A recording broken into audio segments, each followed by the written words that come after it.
taking a peep at the post-revolution Bangladesh. Dear viewers, I am Mohammad Ghulam Mustafa and this is my channel, The Executive Times 2.0. Today I have chosen to speak in English, contrary to my usual practice, because I would like to get some information, some important facts, additionally across to those people for whom Bengali is a barrier. As you may know, Bangladesh is now poised for a transition to democracy, with elections announced to be held sometime between this December and June next year.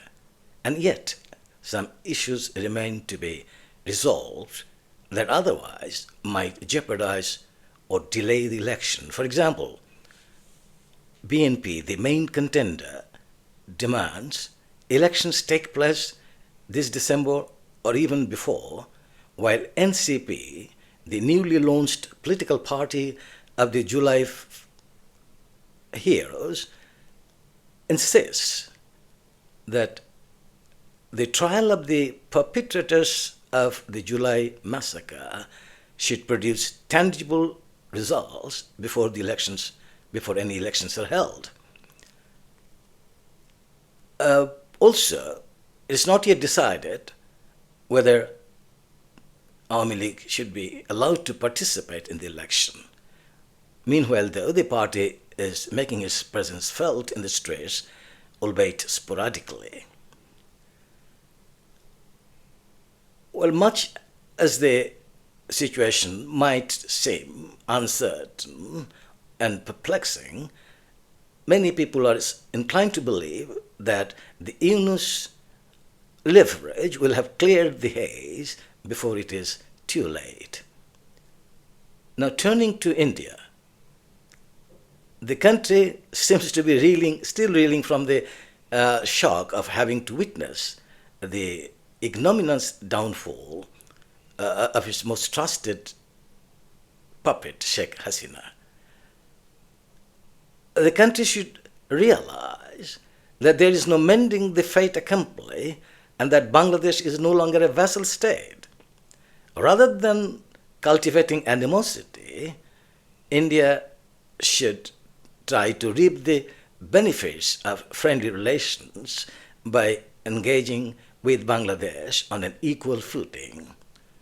Also, as a gesture of goodwill, it can and should repatriate Sheikh Hasina, whose hands are stained with the blood of many innocent people. Now about the Indian media. Unfortunately, some newspapers and some TV channels have been ritualistically cooking up stories of Hindu persecution ever since the revolution. While there is no condoning crimes against minorities wherever they occur, spreading rumors about minority persecution is not a pardonable crime either. Well, a glaring example of a manufactured lie is, some months back, should be sometime in August last year, it was reported that the house of Litan Kumar Das, a well-known cricketer in Bangladesh, had been set on fire. That means, set ablaze. The truth is, the house was not Litan's, it was Mashrafi's, and Mashrafi is a Muslim. Well, there are other things as well. I mean, it's not just the media only.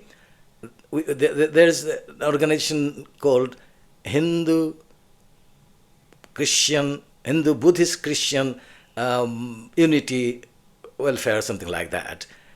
And this organization is known for his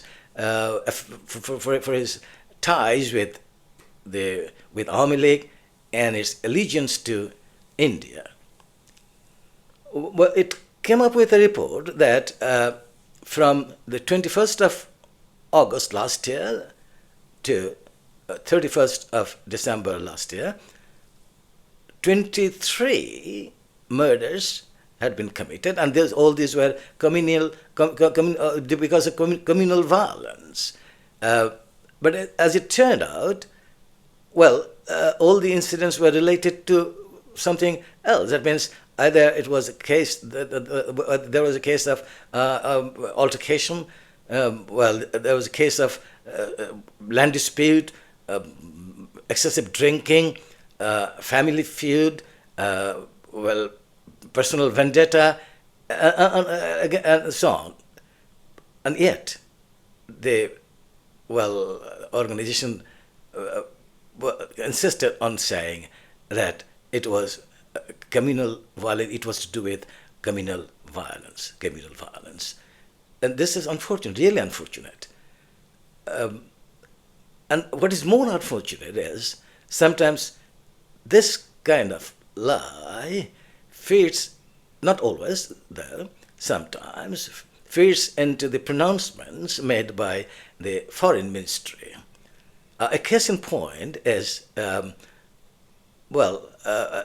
Indian, not an Indian, Bangladeshi Hindu community leader, Bhovesh Chandra Roy, if I'm correct about the name.